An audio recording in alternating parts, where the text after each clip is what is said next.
Hi and welcome to Rainey Dewey's Art Spot. If you haven't been here before, my name is Lorraine and my nickname is Rainey. You can call me Rainey. Welcome aboard and welcome back.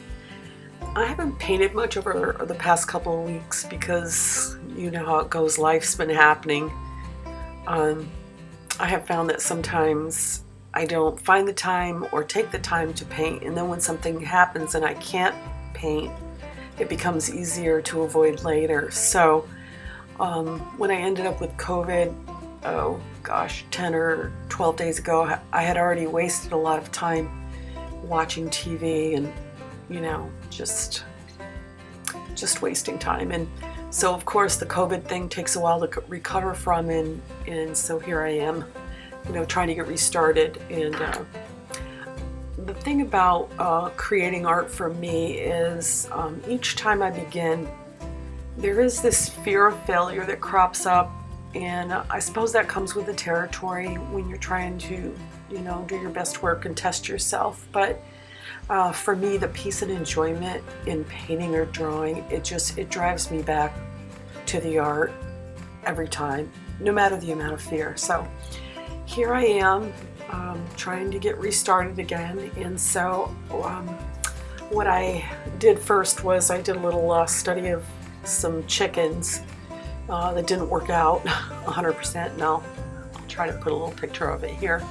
And then I did try to do these geese. The first time it didn't come out very well. I had tried to literally use a photo reference and duplicate it, and that just didn't work. So the second version, which is the one you're seeing here, is I decided to do more of a vignette and not include all of the water values and colors because they were kind of boring in the reference photo.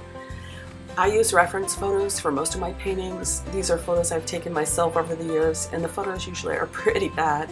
And so a lot of times some of the details that I really would like to have are not there.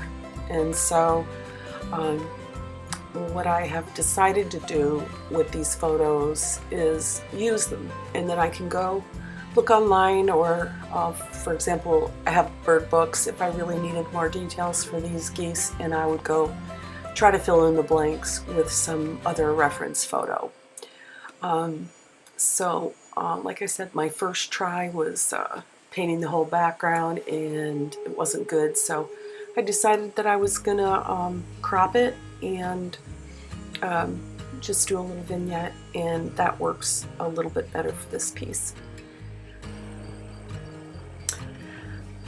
This little painting became more fun to paint the second time around because once I had practiced, I was more familiar with the shape and value of the geese, and also since I decided to minimize the water and just create shapes to indicate the water, it freed me not to include this greenish pond sludge. And so in that sense, the second one became a little easier, and then it became more fun. As you can see here, I did a light sketch of the geese, and actually I think it's the same goose I took a picture of at different angles, and so I combined the two reference photos. And so what I'm doing here is, you notice that I didn't tape the paper down. Well, that's because I'm not going to cover the whole surface of the paper with water, so I don't have a risk of the paper buckling. And I did a little controlled wash on the body of the geese with their brown feathers, and then little controlled wet on dry paper for the neck, that black neck, leaving, of course, being careful to leave that distinctive white pattern. And so most of this little painting is done on dry paper. I'll do small little controlled washes. You see here I did a base of the black, and now I'm going and I'm intensifying it by putting on another layer of black, and it's a pretty thick concentration of the paint. and then I'll just keep building in layers until I get it as dark as I want it to be. On this painting, I did use the Arches 140-pound cold press. The other little painting that I did of these geese, I used a different kind of paper. It was a hot press, it was very slick, and I have to admit that it was very frustrating to come and get the outcome that I wanted. So I went back to my old faithful paper, and I enjoyed it a lot more once I had a little more certainty about how the paper and the paint would be handled. And so you can see I'm just building. This is all dry paper using different concentrations of the paint. And so I've got the base now, and you can see I'm mixing to make that the brown body. I used ultramarine mixed with burnt sienna. You can push that toward the brown or to the gray. And here I'm just laying in little shapes in the reflections in the water. And then I'll continue to build.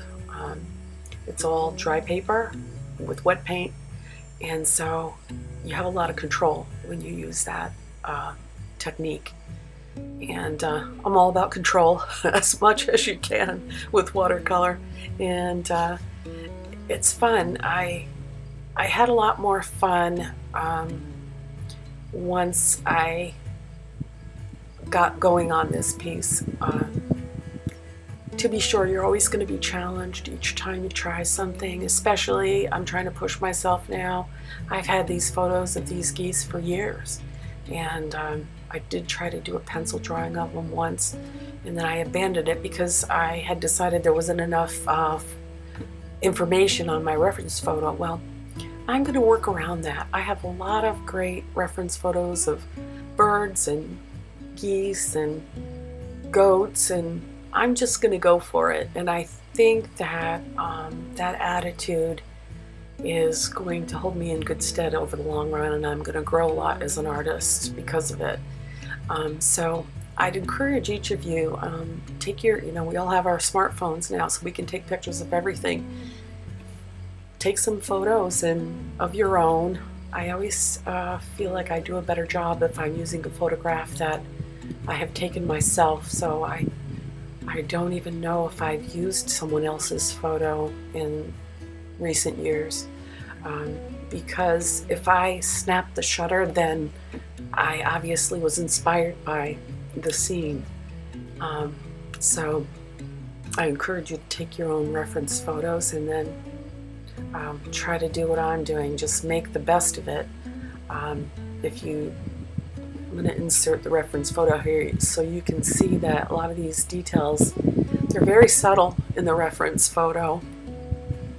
And so I'm just kicking it up a notch as I painted them. So that's what we do as artists. We take liberties and we edit, as I'm doing with the water here, and I'm putting in details that are not so visible on the photo, but that's the beauty of being an artist. We can create our own reality. I'm on that. Let's create our own artistic reality. So this entire drawing, the little sketch and the painting, took a little over an hour to do. I enjoyed it immensely. I'm satisfied with the outcome. I think there are things that I could have done better, but I'm going to cut myself some slack here. Here you can see I've got this scrubber. That's a very rigid brush. I make it a little bit damp, and then you rub the spot that you want to soften on the paper, and then I blotted it with a paper towel. And so a watercolor has some flexibility. It's easy cleanup. I am gonna try oils because I have a hankering for it, but watercolor, especially if you have limited space and it's nice to have a medium that's so easy to use and easy to clean up. This little painting took about an hour and 15 minutes to complete, right from the rough sketch done directly on the watercolor paper to the final brush stroke. And I'm going to say that I consider this little painting a success for this reason. It's a painting of geese and it looks like geese. So that I'm taking to the bank as success. Of course, there are some things as I watch this video that I think I could improve on, but I decided way back in the beginning that if I had a painting that I really liked, that I would paint it more than once to get toward the outcome that I was really hoping for. So I guess my point is, don't quit, don't throw your paints out the window, just have a renewed determination each time you paint, and eventually you're going to end up with something that you really, really are happy with. So, thank you again for stopping by, and if you have any questions or comments, I'd love to hear them. And if you have any paintings that you'd like to share, I would love to see them. Thank you again for stopping by, and grab your paints, grab your brushes. It's time to give it a go.